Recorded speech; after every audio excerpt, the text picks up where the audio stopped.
Triple SC की आप जानते हैं कि पैट की परीक्षा चल रही है और पहले पेपर की हमने आंसर की डिस्कस कर दी है। ये सेकंड शिफ्ट का जो पेपर हुआ था 28 अक्टूबर को, उसके आंसर की हम डिस्कस करने जा रहे हैं। तो चलिए फ्रेंड स्टार्ट करते हैं। अभी भी जिन साथियों ने चैनल को सब्सक्राइब नहीं किया, चैनल को सब्सक्राइब करें और ज़्यादा से ज़्यादा दोस्तों में लिंक को शेयर करें। तो इस पेपर में पहले से लेकर 5 में तक 5 क्वेश्चन तक इसमें जो था ये गद्यांश दिया गया था। तो गद्यांश तक इससे रिलेटेड, इस रत्नगर्भा वसुंधरा के पास में अंतरिस्थल में हीरे मणि माणिक्य और संपदा का अभाव नहीं है। तो इसके देखिए हम डायरेक्ट पढ़ने के बजाय इसके आंसर बता देते हैं आपको। गद्यांश में कायर किसको माना गया है? कायर माना गया है जो अपेक्षित परिश्रम से डरकर भाग्य का सहारा ले लेता है ना, तो उसको कायर कहा गया। दूसरा क्वेश्चन है, भाग्य को कौन लोग दोष देते हैं? जो प्रेरितों के अभाव में फल न मिलने पाने के कारण बचाव का बहाना देखते हैं, वो लोग जो है भाग्य को दोष देते हैं। तीसरा क्वेश्चन है, परिश्रम शब्द का कौन सा व्याकरणीय इकाई है? तो इसमें क्या परिश्रम संज्ञा है। क्वेश्चन नंबर 4 है, जब हम अपना चिंतन केवल भाग्यवाद को आधार मानकर करते हैं तब क्या होता है? तब हम लक्ष्य की प्राप्ति के लिए अपेक्षित प्रयत्न नहीं करते हैं और असफल हो जाते हैं। तो चौथे का आंसर सी है। क्वेश्चन नंबर 5 देख लेते हैं, जीवन में भाग्य का फल किसको मिलता है? जो परिश्रम की चाबी के साथ साथ में भाग्य की चाबी मिलाकर सफलता का ताला खोलने का प्रयास करते हैं, उनको जो है जीवन में भाग्य का फल मिलता है। तो 5 का आंसर है सी। चलिए नेक्स्ट देखते हैं। क्वेश्चन नंबर 6 से 10 तक ग्राफ दे रखे हैं, तो इसके आंसर बता देते हैं हम।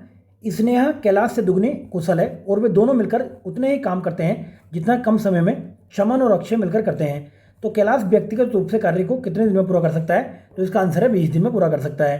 क्वेश्चन नंबर 7 है, यदि वे सभी एक साथ कार्य करें तो कार्य को पूरा करने में कुल समय कितना लगेगा? कुल लगेगा 80/29 दिन। नेक्स्ट है क्वेश्चन नंबर 8 है, निम्नलिखित में से कौन सा समूह कार्य को पूरा करने में न्यूनतम समय लेता है? तो चमन और रमेश जो है कम समय लेते हैं। नेक्स्ट चलते हैं। क्वेश्चन नंबर 9 है, 5 दिनों तक काम करने के बाद राकेश से अक्षय जुड़ जाता है। यदि वे शेष काम को 5 दिन में पूरा कर लेता है तो अक्षय अकेले उस काम को कितने दिन में पूरा करेगा? तो 10 दिन में कर सकता है। नेक्स्ट है, चमन और अक्षय ने संयुक्त रूप से काम करना शुरू किया। कुछ दिन बाद मिहिर भी उनके साथ आकर जुड़ गया। अब इसका आंसर क्या है? इसका आंसर है 750 रुपये, यानी 3000 में बांटा गया तो 750 रुपये मिलेंगे। नेक्स्ट क्वेश्चन है, क्वेश्चन नंबर 11 से 15 तक क्या है कि यहाँ पे भी ग्राफ दिया हुआ है। क्वेश्चन नंबर 11 का आंसर है, यदि वर्ष 2018 और 2021 में नौकरी करने वाले कुल व्यक्तियों का अनुपात 3:5 है तो 2021 में खाड़ी में कुल भारतीय 4400 हैं। तो 2018 में खाड़ी में नेपाल के कुल लोगों की संख्या का बतानी है कितनी है? तो 1680 है इसमें। नेक्स्ट चलते हैं। क्वेश्चन नंबर 12 है, यदि वर्ष 2018 में अफगानिस्तान में कुल लोगों की संख्या 2340 है और 2018 और 19 में अफगानिस्तान के लोगों का कुल अनुपात कितना? 45:88। तो वर्ष 2018 और 2019 में मिलाकर खाड़ी में व्यक्तियों की कुल संख्या कितनी होगी? ये होगी 20,800। क्वेश्चन नंबर 13 है, यदि 2018 से 2022 तक सभी दिए गए वर्षों में कुल व्यक्तियों का अनुपात 2:3:4:5 है तो 2018 से 22 तक सभी दिए गए वर्षों में खाड़ी में कुल भारतीयों का अनुपात बताना है। तो 27:21:20 है। नेक्स्ट क्वेश्चन है क्वेश्चन नंबर 14, यदि वर्ष 2019 में खाड़ी में कुल भारतीयों की संख्या वर्ष 2022 में खाड़ी में अफगानिस्तान के कुल लोगों के बराबर है तो संबंधित वर्षों में खाड़ी में नेपाल के लोगों का अनुपात बताना है। तो कितना? 1:5 है। क्वेश्चन नंबर 15 है, यदि 2020 में कुल व्यक्ति 2021 में कुल नेपाल लोगों के 3 गुना हैं तो वर्ष 2020 में कुल भारतीय 5775 हैं। तो ज्ञात करें कि 2020 में कुल भारतीय वर्ष 2021 में कुल नेपाल लोगों से कितना % अधिक थे? तो इसका 5 आंसर आ गया। क्वेश्चन नंबर 16 से 20 तक इसमें क्या है? ये भी दिया हुआ है, तालिका दी हुई है। अब इसमें 16 का आंसर है, यदि अंगूठी का लागत मूल्य शर्ट के लागत मूल्य से 30% अधिक है तो दुकानदार 35% छूट देकर 25% अर्जित करना चाहता है तो अंकित मूल्य क्या रखेगा? उसका 800 रुपये रखा जाएगा। क्वेश्चन नंबर 17 है, दुकानदार ने एक ग्राहक को 2 शर्ट 3 चश्मे और 2 पैंट और एक किताब बेची। उसका अनुमानित औसत लाभ क्या होगा? तो यह है 47.75 रुपये। क्वेश्चन नंबर 18 है, स्नेहा ने 1 शर्ट 2 बैग 1 पैंट खरीदा और दुकानदार ने अंकित मूल्य पर 5% अतिरिक्त छूट दे दी। तो दुकानदार का अनुमानित कुल लाभ ज्ञात करना है इसमें। तो कितना है? 65.9 है। क्वेश्चन नंबर 19 है, चश्मे का अंकित मूल्य पुस्तक के अंकित मूल्य से लगभग कितना % अधिक है? तो ये 56.59% अधिक है। क्वेश्चन नंबर 20 है, दुकानदार द्वारा बेचे गए चश्मे और कीमत किताब पर छूट का % का अनुपात कितना? 91:57 है। क्वेश्चन नंबर 21 से 25 तक भी यहाँ पर तालिका और चार्ट दिया हुआ है, तो उसका देख लेते हैं। क्वेश्चन नंबर 21 है, किस वर्ष उत्पाद क्यू का लाभ सबसे अधिक है यदि इसकी बिक्री हर साल कुल बिक्री का 20% है? तो 2020-21 है इसका आंसर। क्वेश्चन नंबर 22 है, 2021-22 में कंपनी की बिक्री 30% घट गई। 2021-22 के लिए कुल विज्ञापन खर्च उसी दर से बढ़े जिस दर से 19-20 और 20-21 तक कुल विज्ञापन खर्च बढ़े थे। 2021-22 के लिए अनुमानित लाभ क्या होगा? तो इसका लाभ है 212.225 करोड़। क्वेश्चन नंबर 23 है, यदि 2016-17 में सभी उत्पादों के लिए विज्ञापन व्यय आधा हो जाता है तो वर्ष 2020-21 में दोगुना हो जाता है और अन्य वर्षों के लिए यह समान रहता है, तो किस वर्ष के दौरान लाभ सबसे अधिक होगा? तो 2019-20 इसका आंसर है। क्वेश्चन नंबर 24 है, दिए गए वर्षों में उत्पाद एस का विज्ञापन व्यय पी और आर के मिलाकर विज्ञापन व्यय के प्रतिशत के रूप में किस वर्ष सबसे कम है? तो 2018-19 में सबसे कम है। क्वेश्चन नंबर 25 है, यदि वर्ष 2020-21 में उत्पाद पी क्यू आर एस की बिक्री का अनुपात 2:5:1:2 है तो एस का लाभ उसी वर्ष क्यू के लाभ का लगभग कितना % होगा? तो 68.33 होगा। नेक्स्ट चलते हैं। नेक्स्ट क्वेश्चन है कि पूछ रहा है कि फोर्ट विलियम कॉलेज की स्थापना किसने कराई थी? तो रिचर्ड बेलेजले द्वारा ही कराई गई थी। नेक्स्ट है, स्वतंत्र भारत में उत्खनन किया गया पहला हड़प्पा स्थल कौन सा है? तो स्वतंत्र भारत की यानी भारत की बात कर रहा है, तो आप जो है रोपड़ इसका आंसर है। समुद्रगुप्त की प्रशस्ति संस्कृत में एक कविता के रूप में किस कवि द्वारा रचित थी जिसे इलाहाबाद में अशोक स्तंभ पर अंकित किया गया था? तो इसका आंसर है हरीशेण। नेक्स्ट है, खिज्र खान दिल्ली का शासक था, निम्नलिखित में से किस राजवंश से संबंधित था? तो ये सैयद वंश से संबंधित था। क्वेश्चन नंबर 30 है, महावीर और उनके अनुयायियों की शिक्षाएं कई शताब्दियों तक मौखिक रूप से प्रसारित होती रही हैं। इन्हें लगभग 1500 वर्ष पहले लिखा गया था। वर्तमान में भी निम्नलिखित में से किस स्थान पर उपलब्ध है? तो बल्लभी गुजरात में लिखा गया था। नेक्स्ट है, भारतीय राष्ट्रीय आंदोलन की निम्नलिखित घटनाओं में से उनके घटित क्रम के बारे में बताना है।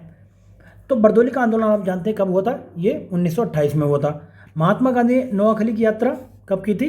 तो इन्होंने यात्रा की थी 1946 में। अहमदाबाद मिल आंदोलन आप जानते हैं कि इसका आंसर बी है। और गांधी जी ने लंगोटी पहननी कब स्टार्ट की थी? तो लंगोटी गांधी जी ने पहनी थी 1921 में। अब गांधी जी ने लंगोटी कब पहनी, गांधी जी ने टोपी कब पहना, गांधी जी के बाल कब गिरे, वो सारी बातें आपको देखने की हैं। आप कोई भी क्वेश्चन पूछा जा सकता है। नेक्स्ट चलते हैं। वर्ष 1922 में असहयोग आंदोलन को निलंबित करने के लिए बाद गांधी को अहमदाबाद से गिरफ्तार कर लिया गया था। कितने वर्षों के लिए गिरफ्तार किया था? 6 वर्षों के लिए आंसर है इसका। भारत सरकार अधिनियम 1935 भारत के लिए ब्रिटिश संसद द्वारा पारित सबसे लंबा अधिनियम था। मूल रूप से पारित अधिनियम बहुत लंबा होने का कारण थे 2। देखिए, एक तो भारत सरकार अधिनियम था, दूसरा अधिनियम कौन सा था? बर्मा सरकार अधिनियम, क्योंकि बर्मा को अलग किया गया था उस टाइम भारत से। नेक्स्ट है, बंगाल के विभाजन ने पूरे भारत में लोगों को क्रोधित कर दिया था। डेल्टा आंध्र प्रदेश क्षेत्र में एक स्वदेशी आंदोलन स्टार्ट हुआ था, उसका नाम क्या रखा गया था वहाँ पे? वंदे मातरम आंदोलन नाम था उसका। क्वेश्चन नंबर 35 है, भूरा ब्राउन यानी भूरा कोयला किसको कहते हैं? लिग्नाइट को कहते हैं। मिट्टी के कणों और चट्टानों की दरारों के बीच सारा स्थान पानी से भरा होता है, तो इस परत की ऊपरी सीमा क्या कहलाती है? ऊपरी सीमा की बात कर रहे हैं कि परत की ऊपरी सीमा जल तालिका या वाटर टेबल कहलाती है। क्वेश्चन नंबर 37 है, 13 जून 1943 को सुभाष चंद्र बोस ने निम्नलिखित में से किसके निमंत्रण पर पूर्वी एशिया आए थे? तो रासबिहारी बोस के निमंत्रण पर आए थे। क्वेश्चन नंबर 38 है, हिमालय का कौन सा भाग नदियों द्वारा लाई गई ये तलछट से बना है? तो शिवालिक श्रेणी बनी है।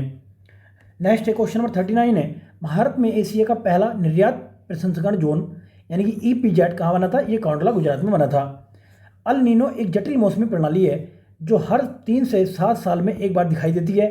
अल नीनो का अर्थ क्या होता है? इसका अर्थ होता है चाइल्ड क्राइस्ट या बाल मसीह। नेक्स्ट है, निम्नलिखित में से किस रेगिस्तान में 250 मीटर से या फिर कहें कि 820 फीट तक ऊंचे बड़े रेत के टीले हैं और पृथ्वी पर रेतीले रेगिस्तान का सबसे बड़ा ये सन्निहित क्षेत्र कौन सा है? रब अल खली रेगिस्तान।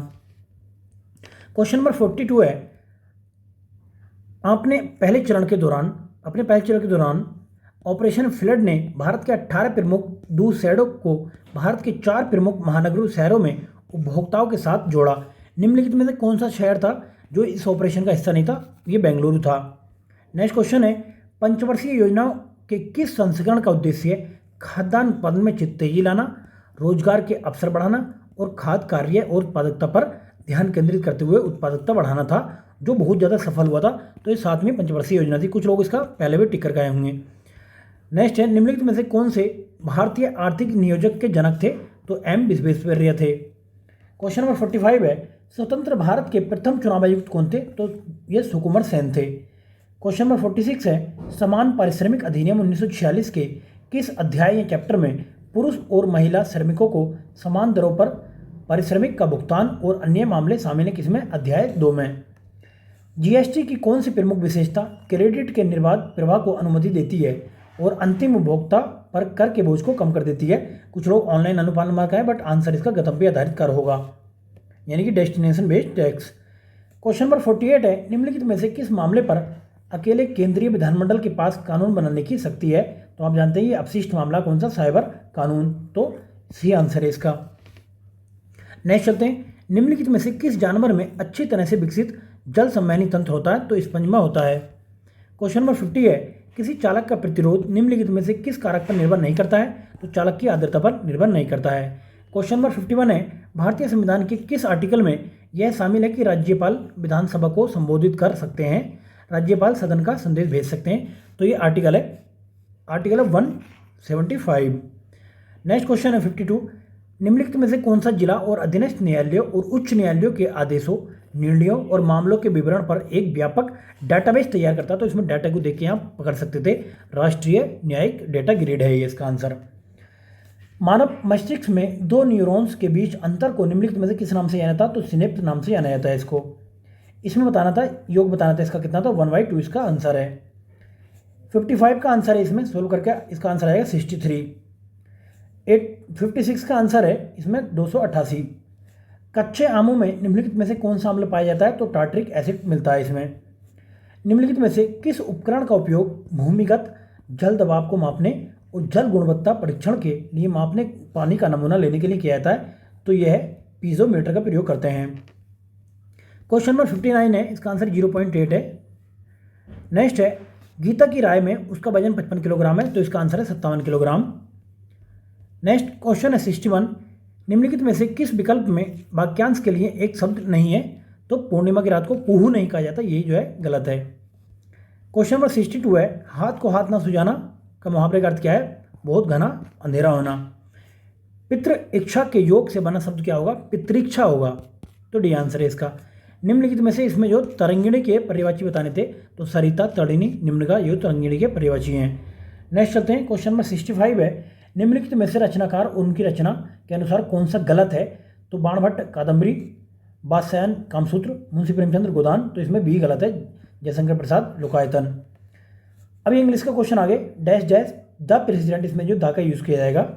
नेक्स्ट है, इसका आंसर है आपका बी। 68 का आंसर है आपका विसाइड्स, डी आंसर है। अब ये पैसेज है 68, 69, 60 मतलब 970 तक, तो इसमें ये कह रहा है कि कौन जो है इसमें नेशनल एम्बलम में नहीं है, टाइगर नहीं है, तो नेशनल एम्बलम में सेंटर में कौन है? तो धर्मचक्र है। नेक्स्ट है, 15 बच्चे एक पंक्ति में उत्तर की मुख करके खड़े हैं, तो इसका आंसर है विमल बाएं से, मतलब 13वें स्थान पर, बाएं से 13वें नहीं 14वें स्थान पर आएगा, तो डी आंसर है इसका। नेक्स्ट है, चेन्नई जयपुर से बड़ा है, तो इसमें पूछा जाए कि कौन सा सबसे छोटा है? तो इसमें कोलकाता सबसे छोटा है। 10:25 पर क्या हो, घड़ियों की सुइयों के बीच में प्रतिवादी कोण बताना है, कितना होगा? 197 होगा। इसमें बेमेल जोड़ा बताना, तो ए आंसर है इसका 161, 207 मतलब 299, 347। 75 का आंसर है आपका कथन दिए हुए हैं, तो इसका आंसर है कथन और कारण। देखिए, मौसम विभाग ने क्या कहा है, बयान जारी करके देश के कई हिस्सों में मानसून के दौरान कम बारिश होने का मतलब अनुमान लगाया है। तो पहले स्टेटमेंट बताया, ठीक है।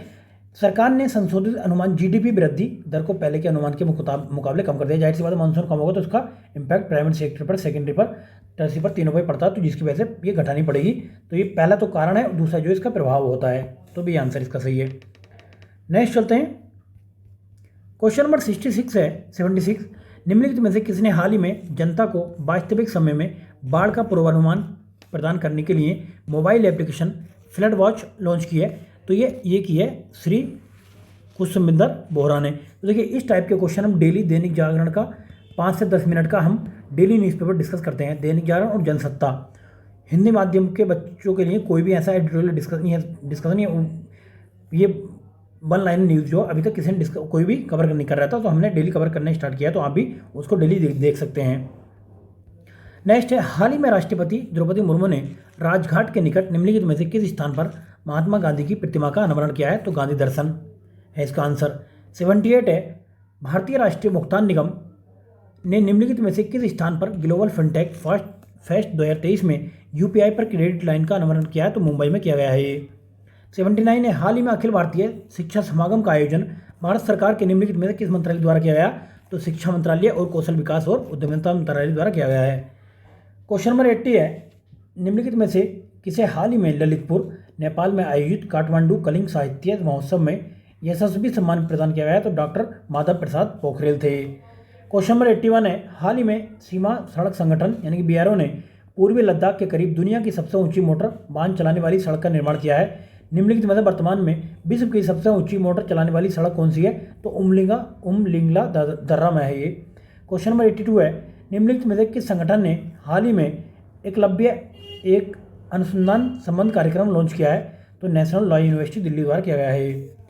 क्वेश्चन नंबर 83 है, सऊदी अरब साम्राज्य में निम्नलिखित में से किस स्थान पर दक्षिण पूर्व एशिया में मैत्री और सहयोग की संधि यानी कि टीएसी में शामिल होने के दस्तावेज पर हस्ताक्षर किए हैं? तो जकार्ता इंडोनेशिया में किए गए हैं।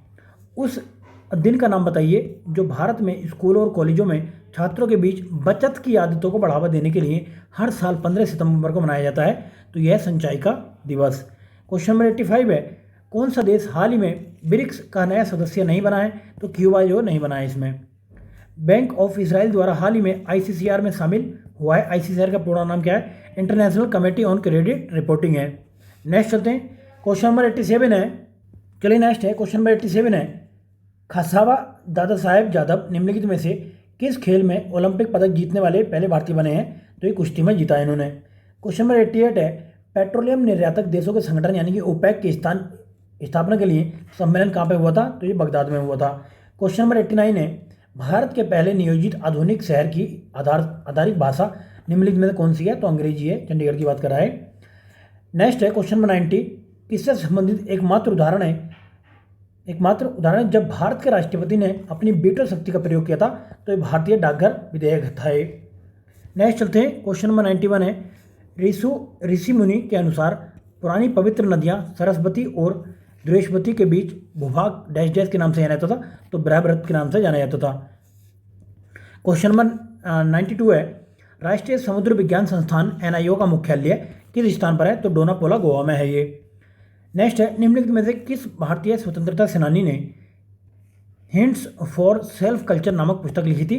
तो लाला हरदयाल द्वारा लिखी गई थी ये। क्वेश्चन नंबर 94 है, उस जलडमरूमध्य का नाम बताइए जो जावा सागर और हिंद महासागर को जोड़ता है?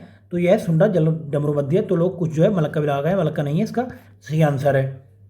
नेक्स्ट है, गुजरात के छोटा उदयपुर क्षेत्र में आमतौर पर पिथौरा को प्रसाद के रूप में केवल पुरुषों द्वारा बनाए गए भित्ति चित्र अर्पण किए जाते हैं। पिथौरा क्या है? देखिए इसका जो है बन के देवता है, अग्नि लकड़ी के देवता भी आ सकता है, इसका आंसर देख सकते हैं आप। नेक्स्ट है, 96 से लेकर 100 तक फिर ग्राफ ये गद्यांश दिया गया है जो आपको बताना है, इसके हम आंसर बता देते हैं। तो मानवता कब खिल उठती है? जब पिछड़ों को सहारा दिया जाता है। देखिए लास्ट में दिया हुआ था, जब पिछड़ों को जागतिक विकास की दृष्टि से कोई पिछड़ा हो सकता है, यदि कोई पिछड़ा हुआ है तो उसे अपने साथ लेने से मानवता खिल उठती है। तो इसका आंसर इसे मिल गया था। दूसरा है, आध्यात्मिक शब्द में क्रम से उपसर्ग, मूल शब्द और प्रत्यय बताने हैं। तो देखिए प्रत्यय क्या तो होता नहीं है, इक प्रत्यय होता है। तो अधि इसमें जो था उपसर्ग था, आत्म इसका मूल शब्द था और इक जो था प्रत्यय था। तो ये आंसर है। स्वामी विवेकानंद का इस बात को समझते थे और अपने आचार विचार में अपने समय बहुत आगे थे। इसको ये इसमें जो वाक्य प्रकार का संयुक्त वाक्य है ये। क्वेश्चन नंबर 99 है, गद्यांश के अनुसार धर्म संप्रदायों के विषय में विवेकानंद का विचार था कि सभी धर्म समान है और धर्म संप्रदायों की अनेक रूपता जायज और स्वाभाविक है। क्वेश्चन नंबर 100 है, हमारे धार्मिक और आध्यात्मिक विकास के लिए क्या प्राणघातक होगा? भारत जैसे देश में किसी एक धर्म का पालन करना जो प्राणघातक होगा। तो फ्रेंड्स ये हमने सेकेंड शिफ्ट के पेपर को डिस्कस किया है। ये सेकेंड शिफ्ट थी 28 अक्टूबर 2023 में जो पेपर हुआ है आपका पैट का, उसकी सेकेंड शिफ्ट थी ये। बाकी दो पेपर जो 29 तारीख में होने वाले यानी कि आज पेपर होने वाले, उन पेपर को भी जल्दी डिस्कस किया जाएगा। ठीक है फ्रेंड, बहुत बहुत धन्यवाद वीडियो देखने के लिए, बने रहिए हमारे साथ। हम इसके मेंस की पूरी तैयारी कराएंगे, जो चाहे कोई भी आपका मेंस हो उसका पूरा सिलेबस, पूरी PYQ, पूरे सब कुछ फ्री में कराया जाएगा। उसके लिए आप चैनल को सब्सक्राइब कर सकते हैं। ठीक है, थैंक्स फ्रेंड्स।